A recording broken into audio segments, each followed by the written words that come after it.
Precious one, this is your servant, Reverend Chris Barnate of the Presbyterian Church of Ghana. I'm here to share the word of God with you. And today we are sharing on the subject, be each other's keeper.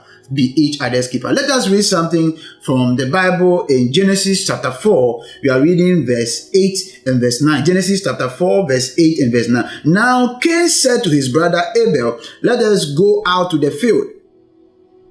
And while they were there in the field, Cain attacked his brother Abel and killed him. Then the Lord said to Cain, where is your brother Abel? I don't know, Cain replied. Am I my brother's keeper? Look at an instance, an encounter between Cain and God, where Cain took his brother Abel to the field and he ended up killing his brother in the field. Now God appearing on the scene asked Cain, where is your brother? Cain replied and said, am I my brother's keeper? Now, I want us to note this very well, that God is sovereign. God is the Almighty God. And He will not ask you something He did not first give you. God will not ask from your hand what He did not first place in your hand.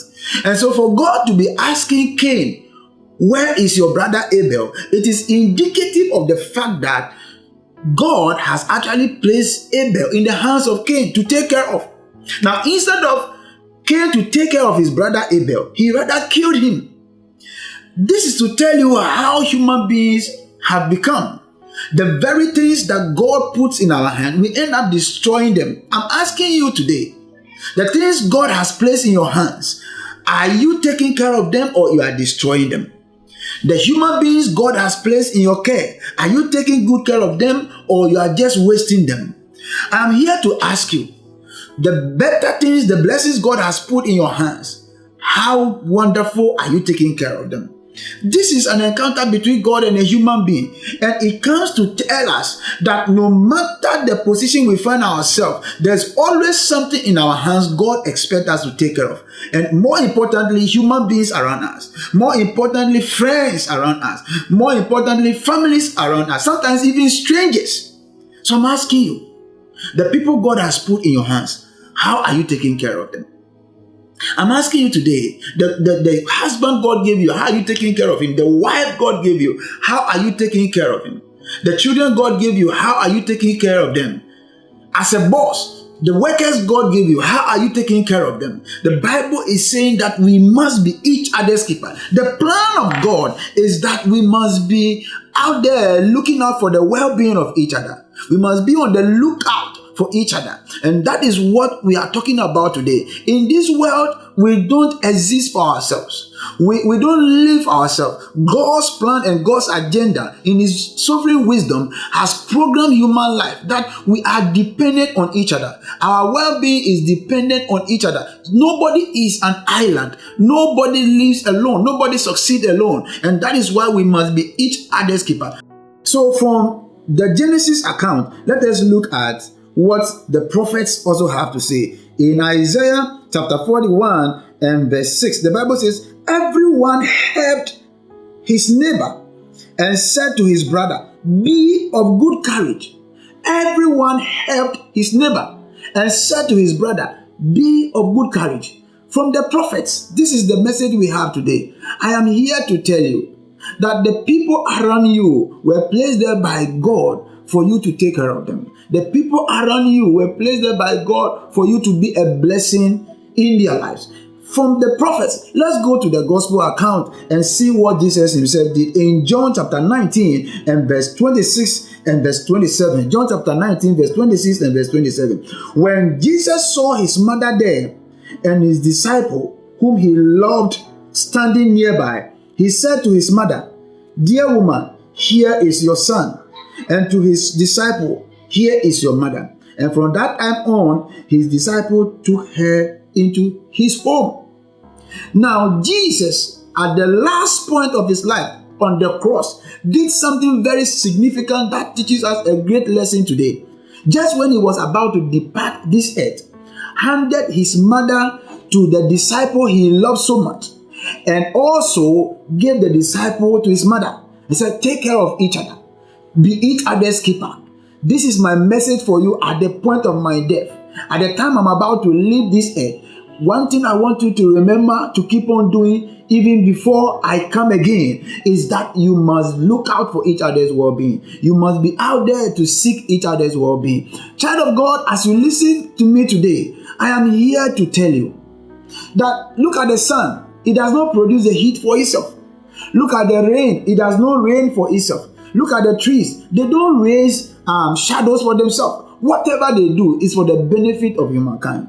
The same way God has programmed our life, that our life must be a blessing to the people around us, that our life must produce good results that people will enjoy from.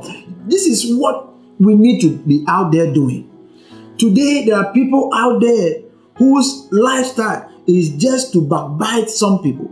It's just to backstab some people. It's just to seek ways to destroy some people. God does not intend for it to be that way. God has programmed our life in such a way that we must be each other's keeper. We must seek the well-being of each other.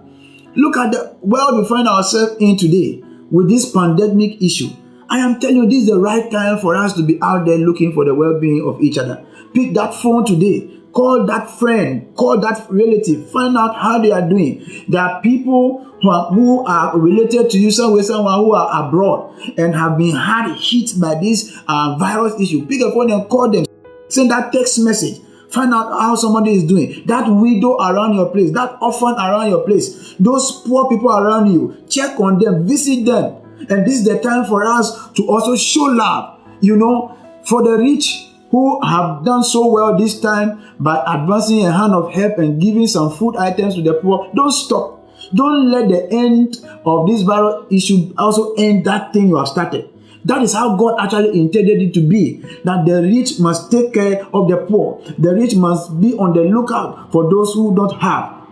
Wherever you are, as you listen to me today, I am telling you that God is a wonderful God. And by His plan, He has made our life interrelated. We must be each other's keeper. Instead of you to seek the downfall of somebody, find ways you can help to improve their life. Find ways you can help to promote their life. Why are we so much out there doing things that will bring tears and pain to some people? God said, take care of the people I'm handing over to you. Wives, take care of your husbands. Husbands, take care of your wives and children. Friends, take care of each other. Today, friends are at loggerheads just because somebody has gone out there to destroy the other person's name. That is not what God is expecting of us. He wants us to be each other's keeper. I am telling you, this is the only way we can have a beautiful world where you'll be seeking the well-being of somebody. This is the only way we can have a wonderful world where we'll be seeking the well-being of each other. He said what? They saw the welfare of each other and they said, be of good courage. I am here to tell you, be of good courage. I am here to tell you that you are God's favorite person. God loves you and God cares for you. And He has handed down this particular responsibility that we should also show the same to the people around us. Child of God, if this world is going to be a better place, if this world is going to be a peaceful place, one important thing we must do is to be each other's keeper. We need to be each other's keeper. It doesn't matter your denominational background. It doesn't matter your church affiliation. There are people out there that you need to be seeking their well-being. Everyone that God puts your way, everyone that God puts around you. But why? People will ask, am I my brother's keeper? Like Cain asked that question. God said, you are his keeper. I put it in your hand for you to take care of that person. Don't be somebody who will make the downfall of someone become your priority. Don't be someone who will seek the destruction of someone. But in all our doing, we need to endeavor to be each other's keeper. If it goes well for your brother, it goes well for you. That is it. If you seek the well-being of someone, literally you are translating the same thing into your life. So this very hour, if there's anything I want to tell you, is that in this pandemic, in this chaos, amidst this fear and panic, there are people who are scared out there. Find a way to reach out to them. Maybe through a phone call, maybe through a visit, maybe through a giving of support, through what they will eat. Words of encouragement, words of motivation to someone. This is the only way we can make this world a better place. I am praying for you today that you will wake up to the responsibility of being a brother or a sister's keeper. I am praying for you that God will send angels to take care of you. In whatever need you find yourself, that angels will be your guide and your protection. I am praying for you as you watch this video. I don't know what is making you cry, but may God wipe your tears. I believe and trust that as we endeavor to be each other's keeper, this world will be a better home for all of us. May God bless you and keep you. May God bless you with the dew of heaven and the fatness of the earth. May you continue to blossom in the great things of God. In Jesus' name I pray. Amen.